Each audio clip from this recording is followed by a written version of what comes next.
Barbara Falcomer, direttrice generale di Valore D e chair di Inspiring Girls Italia. Tede Marsanic, Inspiring Ambassador di Inspiring Girls Italia. Abbiamo qua una meravigliosa cookie jar che contiene delle domande a cui risponderemo insieme.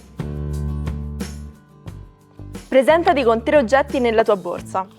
Dunque, nella mia borsa, c'è un po' di tutto, Abbiamo sempre con me il telefono, non potrei rinunciarci ovviamente, sia per lavoro che per tutto il resto. Porto sempre un libro con me, anche se magari passano giornate in cui non riesco neanche ad aprirlo. Qualche cosa a cui sono molto legata, la lettura, e non riesco ad affezionarmi alla lettura su Kindle. Io devo avere la carta in mano, devo sentire il profumo della carta. Capisco. E poi che cosa abbiamo? Oltre a tante altre cose, però una cosa che mi porto sempre dietro, un rossetto, un lucidalabbra, no? Per un tocco, per essere sempre in ordine, almeno lo stesso, quindi capisco anche quello.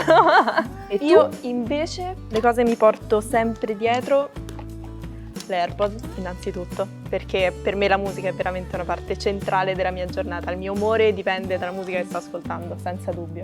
Anche io. Gloss. Vedi che abbiamo un elemento in comune. Sì, ma per me i cosmetici sono proprio una parte necessaria della mia giornata, sì. In più sono una mia piccola passione, quindi necessari nella mia borsa. E poi, se ho la borsa abbastanza grande, mi porto anche dietro un taccuino in cui disegno appunto cose, pensieri, cose di del carta. genere. Sì. Vedi che abbiamo delle cose comuni. Ok, adesso tocca a te. Perfetto, allora io prenderò questo, ecco. Allora, cara Tea, come sei entrata in contatto con il progetto Inspiring Girls Italia? L'anno scorso ho scoperto questo progetto che mi è piaciuto da subito. Per fortuna sono stata selezionata grazie alle mie passioni e comunque l'interesse che mostravo nell'attivismo in generale. Ho fatto un incontro con Linda che ha pensato che io potessi andare bene appunto per il ruolo di ambassador qua in Italia, anche perché ho la fortuna di parlare inglese, quindi potevo comunicare con le altre ambasciatrici che sono da tutto il mondo. È un team incredibile, ci sono ragazze letteralmente da ovunque e quindi sono stata molto fortunata e sono stata eletta. Tu invece? Da direttrice di Valore D sono venuta in contatto con Claudia Parzani, che è stata una delle presidenti dell'associazione, e noi ci occupiamo di cultura dell'inclusione e di empowerment femminile. Insomma, lavoriamo per eliminare il divario di genere, e quindi Claudia aveva conosciuto la fondatrice Miriam Gonzalez di questo progetto, mi ha contagiato con il suo entusiasmo e quindi abbiamo detto dobbiamo portarlo in Italia. Con Valore D dobbiamo supportare la diffusione di questo progetto. Siamo stati una delle prime country a partire e a distanza di quasi 6 anni, grazie a un team estremamente appassionato, con Linda, con Sofia, con Chiara, siamo riusciti insomma ad ottenere anche dei bellissimi risultati. Ora pesco io. Cosa significa per te essere parte attiva del progetto Inspiring Girls ed essere una role model?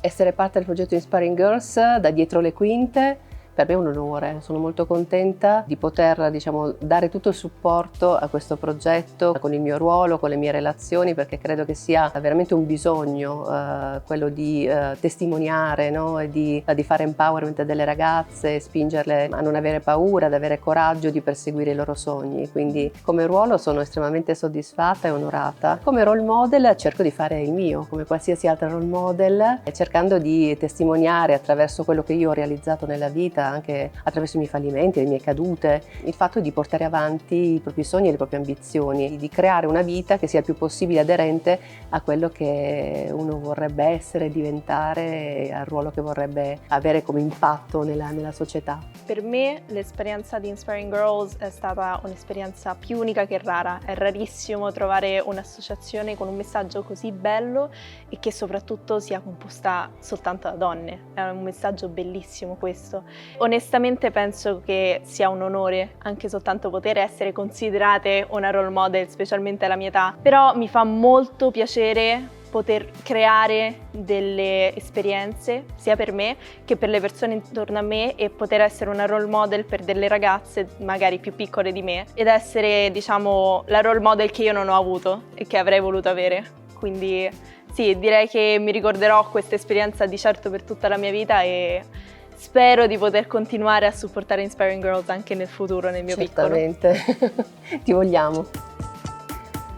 Allora, chi può essere una role model? Secondo me noi viviamo in una società che è ancora molto influenzata dagli stereotipi, nonostante molte persone lo neghino. Basta guardare veramente il minimo per notare che comunque le donne sono ancora sottoposte a molti giudizi. Per esempio, non c'è mai stata una presidente donna negli Stati Uniti. Solo 3 donne hanno vinto l'Oscar come miglior regista agli Oscar e dubito che ci siano state solo 3 registe donna.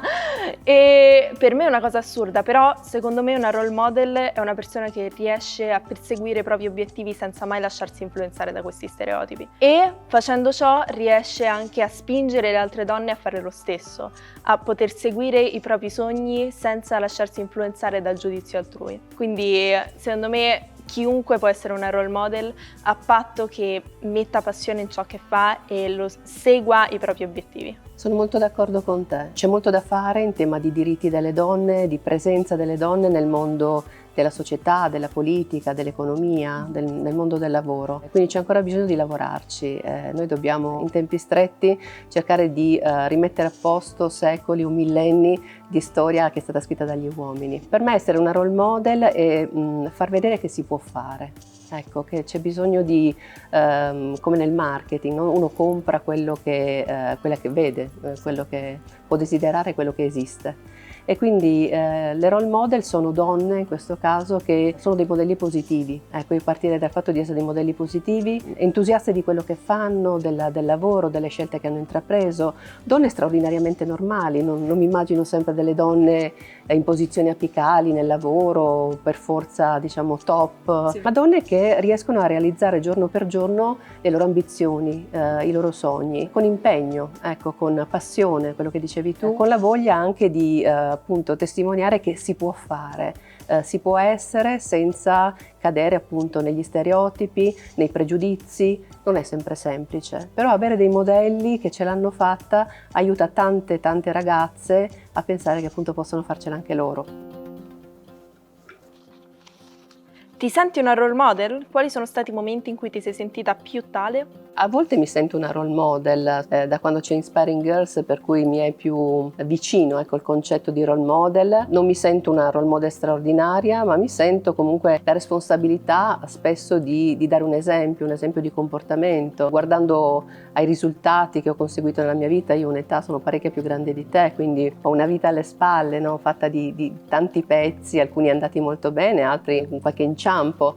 E quindi mi sento questa responsabilità sia nel lavoro, ho avuto dei ruoli nelle aziende in cui guidavo team parecchio numerosi, quindi mi sentivo, no, di dover dare l'esempio come donna, tra l'altro una delle poche donne in azienda a rivestire un ruolo apicale, per cui sentivo che altre donne, altre ragazze mi guardavano, no? E guardando me pensavano che ce l'avremmo potuta fare anche loro. Mi sento role model anche ogni tanto con i miei figli, sempre nel senso della responsabilità di passare dei messaggi e dei comportamenti che li facciano crescere senza stereotipi, senza pregiudizi, capaci di stare nel mondo e di realizzare i loro sogni.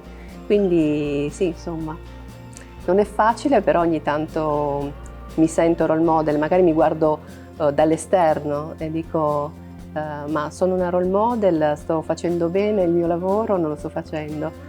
Giorno per giorno si impara.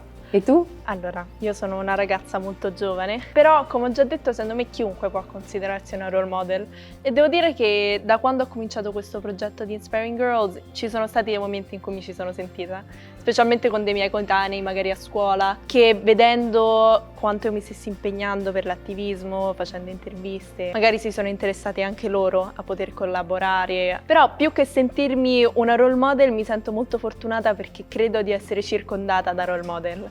Sono circondata da molte persone che comunque hanno avuto una bellissima carriera senza appunto lasciarsi influenzare dagli stereotipi. Per me ovviamente il mio più grande esempio è mia madre, perché lei lavora nello show business, diciamo, che può essere anche un business molto complicato e lei comunque è andata avanti senza mai lasciare che nessuno intralciasse il suo percorso.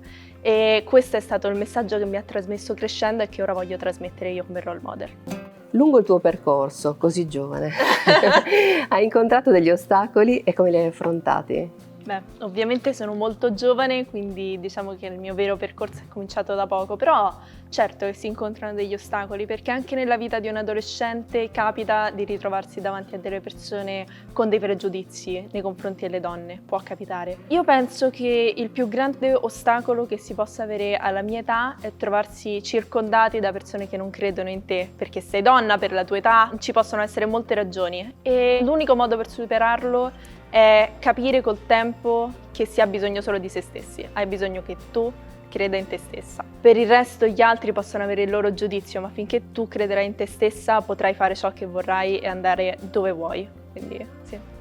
Sono molto d'accordo su quello che hai appena detto. Beh, io che appunto di percorso ne ho un po' più alle spalle rispetto a te, sì, posso dire che di ostacoli ce ne sono stati molti, anche diciamo delle cadute, dei fallimenti piccoli, però ho sempre avuto davanti diciamo dei modelli che mi hanno dato molto coraggio. Sicuramente mia madre e anche mia nonna, sono due donne, mia nonna ormai non c'è più, molto molto forti, donne che sono riuscite a realizzare pur nella difficoltà dei tempi, cioè mia nonna era giovane durante la seconda guerra mondiale, quindi stiamo parlando anche di altri tipi di difficoltà, sono state capaci di realizzare i loro sogni, che non erano sogni giganteschi, erano sogni magari di avere una piccola impresa, una bottega, però sono riusciti a farlo, quindi tutte le volte che mi è capitato di non raggiungere il risultato che attendevo, magari non ho passato per esempio l'esame di ammissione all'Istituto per Interpreti di Trieste, in realtà ho imparato grazie a loro a vederli come dei bivi per cui la vita mi riservava qualcos'altro e nell'esplorazione dell'altro ho sempre trovato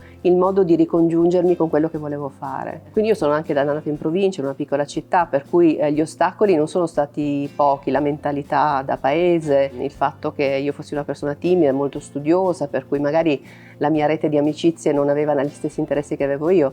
Però, come dicevi tu, bisogna avere fiducia in se stesse, seguire il proprio istinto e fare quello che si ha veramente voglia di fare, senza rinunciare, solo perché magari sei da sola, nessuno vuole venire a teatro con te, ecco io ci andavo da sola, pazienza. E quindi ho sempre imparato molto, ecco, dai miei sbagli, dalle cose che non hanno funzionato bene. Ho sempre trovato il modo di rivoltarle in senso positivo. Qui mi aiuta anche l'ottimismo della volontà, diciamo, di costruirsi quello che uno vuole diventare. Però la direzione, devo dire che sono riuscita a mantenerla. L'ultima domanda. Un consiglio per iniziare un dialogo tra donne senior e ragazze giovani nel mondo del lavoro? Questo è difficile, sembra facile ma è difficile. Allora, innanzitutto credo che non sia solo indispensabile ma sia estremamente arricchente il dialogo tra generazioni.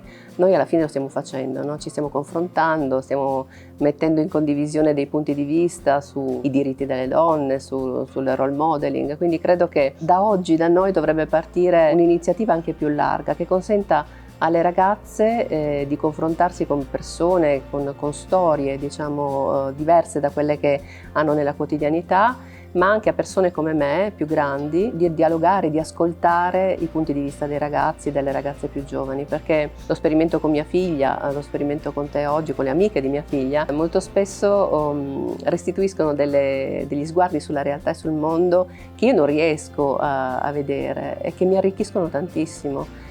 Quindi bisogna farlo, bisogna rendere accessibile questa rete, ecco, di donne giovani e meno giovani che condividono e che si arricchiscono senza pensare che sia noioso solo per il fatto che quelle come me hanno una certa età e che magari non capiscono le ragazze come te, o il pregiudizio da parte di chi invece la mia età ce l'ha che le ragazze abbiano poco da dire, perché non è così.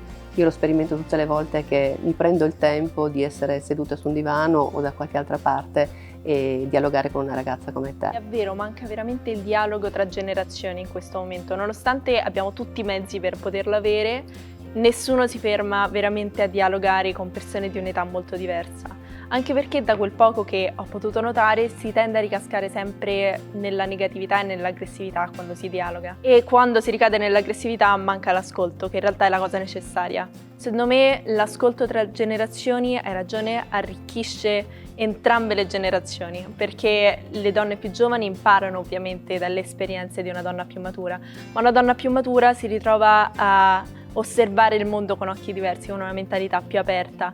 Quindi sì, secondo me ci vorrebbe anche un modo, magari creare una piattaforma per poter far comunicare appunto donne con una certa carriera con donne più giovani che vogliono intraprendere la stessa carriera. Sarebbe molto interessante come progetto, però concordo quando dici che è una delle cose più importanti, perché anche io credo che sia necessario avere un dialogo in cui l'ascolto è la parte centrale, ascoltarsi a vicenda.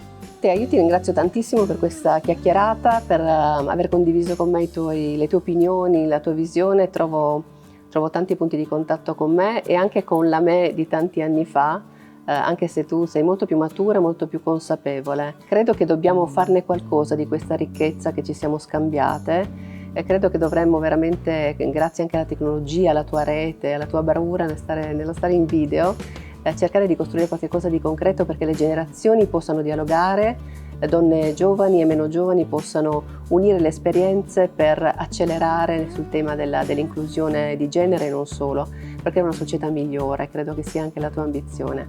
Per cui ci dobbiamo rivedere e dobbiamo costruire qualche cosa insieme. Concordo pienamente, anche perché quest'idea appunto di creare qualcosa per permettere a donne più mature di comunicare con ragazze trovo che sia una bellissima idea, quindi ci rivedremo sicuramente. Quindi sei a bordo? Sono a bordo. Fantastico, grazie. Grazie mille Inspiring Girls e ci vediamo prossimamente.